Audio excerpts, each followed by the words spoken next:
Welcome back, kindergartners. We are now up to chapter 8 in Lulu and the Brontosaurus. And when we last left her, she was going through the forest and had been not so nice to some forest animals. So it's time to find out, does she find her Brontosaurus? Does she ever go home? What happened to those animals? Those are all questions I have. And it's okay as a reader to have lots of questions. So here we go, chapter 8. Lulu was now in the deepest, darkest, quietest part of the forest. It was getting quite late, and she was getting quite tired. She took her sleeping bag out of her suitcase, spread it out on the ground, and lay down to sleep. But before she slept, she sang her song once more. I'm gonna get a Brontosaurus for a pet. I'm gonna get a Brontosaurus for a pet.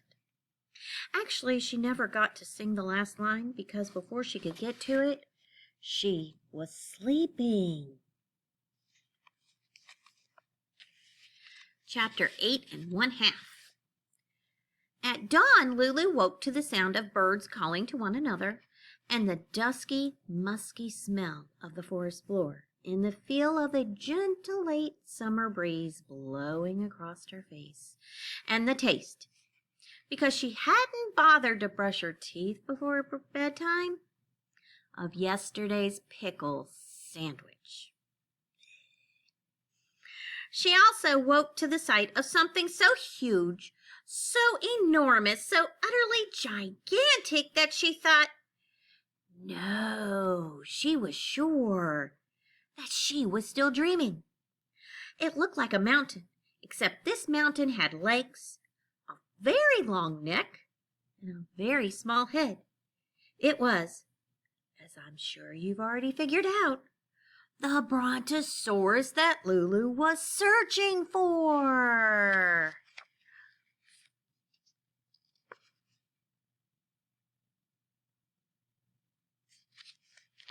He's pretty big, isn't he? Chapter 9.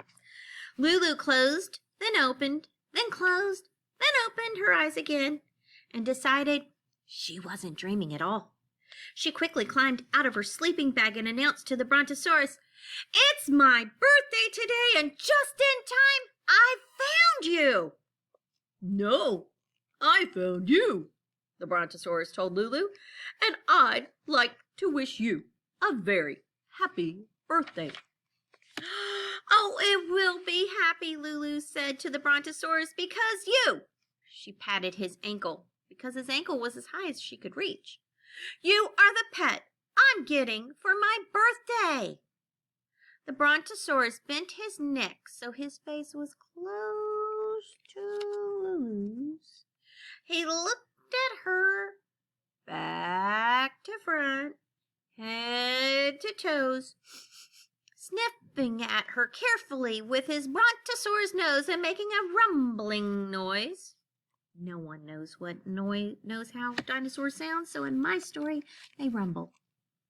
And slowly nodding his pin-sized head.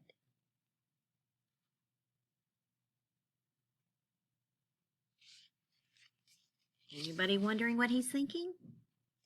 I am. Ready to find out? Okay. "A pet," he said to Lulu, after he'd nodded for a while, "is a very good thing." "A very, very good thing," Lulu replied. She opened up her suitcase and went digging around inside and pulled out a white leather collar, which she fastened around the Brontosaurus's neck. "Now I'll just add this leash." She dug some more and found a long, long leash in her suitcase, "and I'll take you home with me." Lulu scratched at the leash to the collar. Feeling so pleased with herself, she sang a new Brontosaurus song. I got what I wanted to get. A Brontosaurus for a pet. I got what I wanted to get. A Brontosaurus for a pet.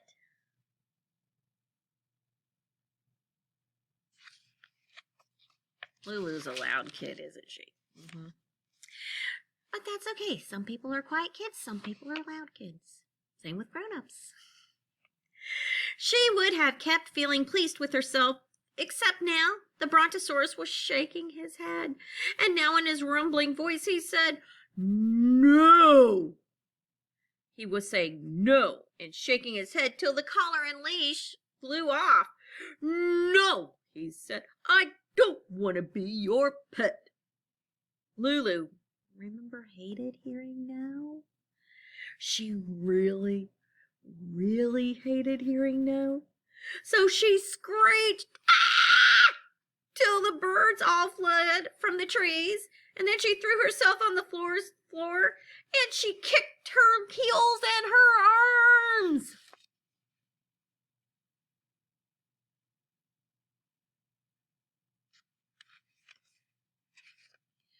The Brontosaurus waited patiently without saying one more word until she stopped with the screeching and kicking and waving. "Finished now?" he asked quite politely.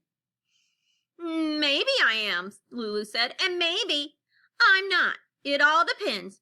And here she shook a finger in the Brontosaurus's face. This girl was a pain, but she wasn't a scaredy cat. "It all depends on whether you stop saying no and start saying yes to being my pet." The Brontosaurus shook his head no some more. Lulu thought about screeching and so forth some more, but instead, she said in a very snippy voice, "Now listen here. You were the one who said to me just a minute ago that, and I quote, 'A pet is a very good thing.'" "That's what I said," the Brontosaurus admitted. "So what," Lulu asked, "is your problem, Mr. B?" "No problem," he answered.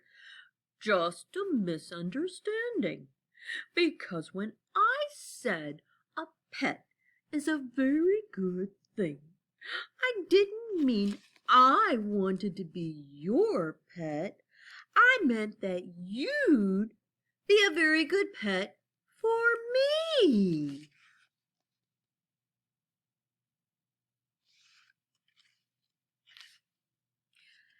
And tomorrow we'll find out what happens next.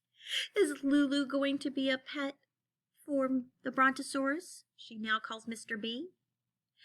Is Lulu going to screech some more? Is Lulu ever going to get home? We'll find out tomorrow. See you soon, kindergartners. Bye.